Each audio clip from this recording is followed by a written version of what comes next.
शुभोदय बच्चों। ठीक है, शुभोदय। बैठिए बैठिए। तो आज हम इस कविता पाठ को समझेंगे और शुभोदय बच्चों, शुभोदय। ठीक है, बैठिए बैठिए। तो आज हम एक महत्वपूर्ण कविता जानकारी लेंगे। तो देखिए, हमें बारिश कहाँ से होती है? मतलब पानी। हमें बारिश बादलों से होती है, ये सब आप जानते हैं ना। तो देखिए, आकाश की ओर जब हम देखते हैं तो हमें बादल दिखाई देते हैं। तो बादल दो प्रकार से दिखाई देते हैं। एक प्रकार के होते हैं सफ़ेद सफ़ेद बादल और दूसरे काले काले बादल।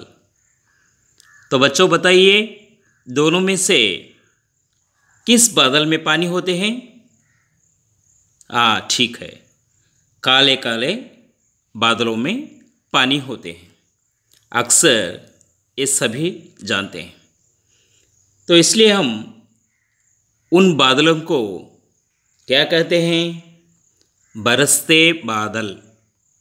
जो बादलों से पानी बरसता है, ऐसे बादलों को हम बरसते बादल कहते हैं।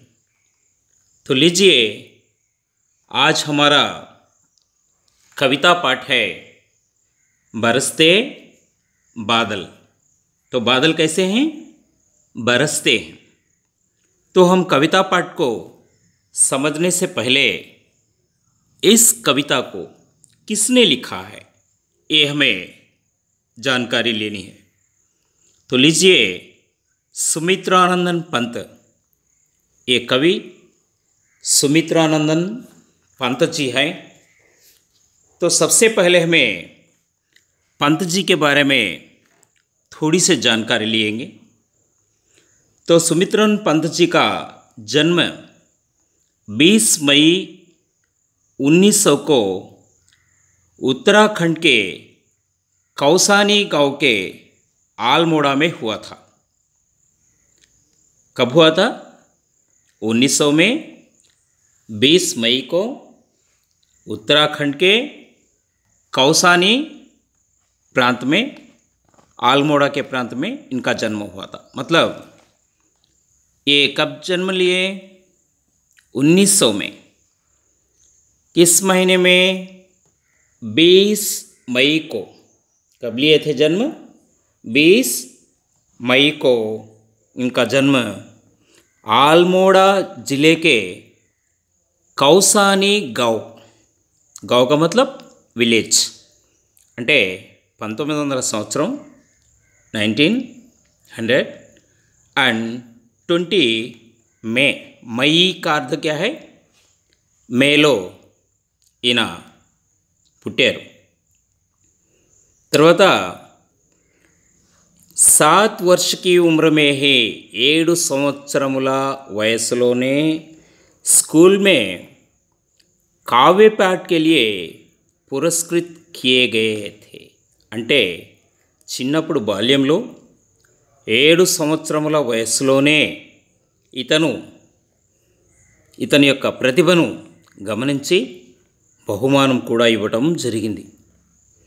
साहित्य लेखन के लिए इन्हें साहित्यिक अकादमी, सोवियत रूस और चिदंबरा काव्य के लिए ज्ञानपीठ पुरस्कार भी मिले हैं.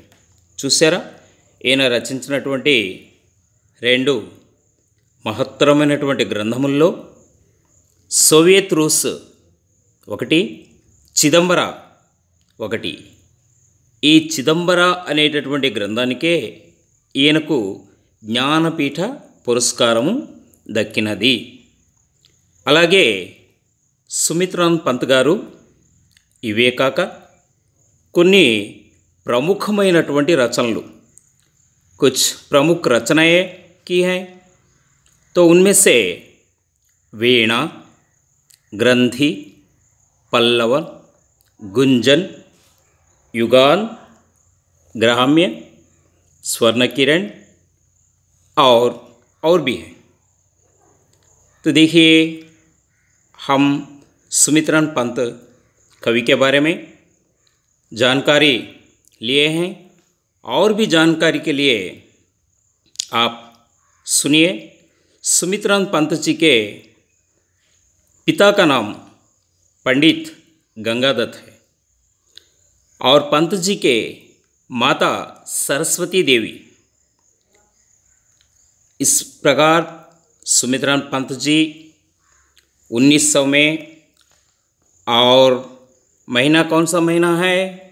मई महीना। मई का अर्थ क्या है? मई।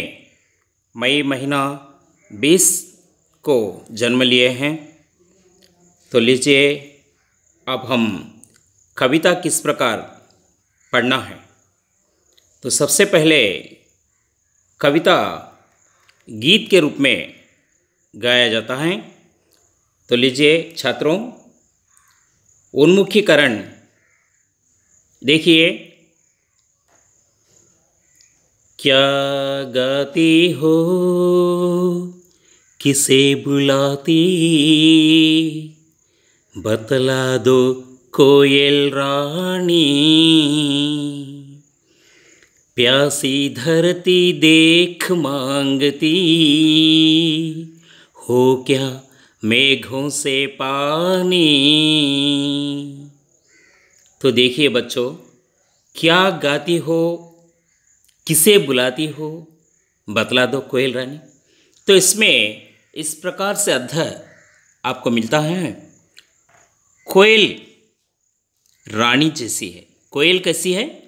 रानी जैसी है। रानी, कोयल रानी। तो कोयल रानी को कवि अपनी ओर से इस प्रकार से पूछते हैं, क्या गाती हो, किसे बुलाती, बतला दो कोयल रानी। प्यासी धरती देख मांगती, हो क्या मेघों से पानी।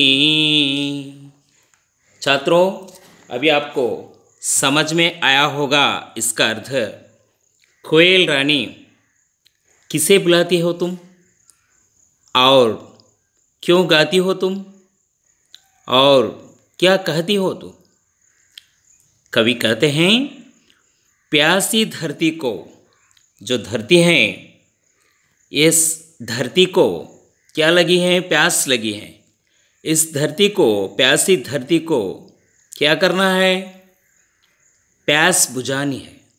तो प्यास बुझाने के लिए बादलों को प्रार्थना करती हैं कोयल रानी।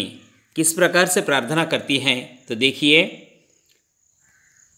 क्या गाती हो, किसे बुलाती, बतला दो कोयल रानी। प्यासी धरती देख मांगती, हो क्या मेघों से पानी।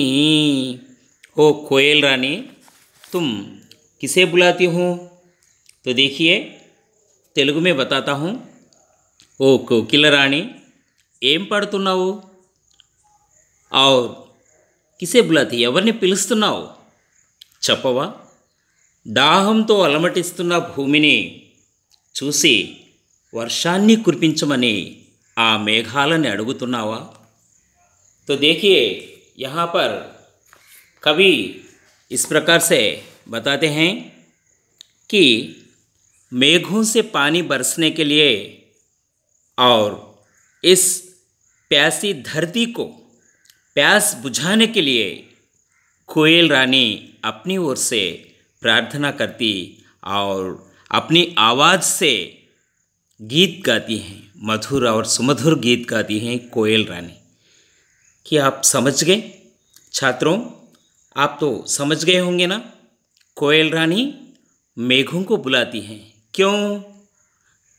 क्यों? किस लिए बुलाती है? प्यासी धरती को अपना प्यास बुझाने के लिए मेघों से प्रार्थना करती हैं, हे मेघ, तुम अपने अंदर जितने भी पानी है सभी पानी को बरसा दो और प्यासी धरती को, उनके प्यास को बुझा दो और सुखमय कर दो इस संसार को। इस प्रकार कोयल अपनी सुमधुर गीत गाती है। समझ में आ गया ना छात्रों? ठीक है, आज के लिए इतना ही काफ़ी है। कल मैं और आगे बता दूंगा। ठीक है, धन्यवाद।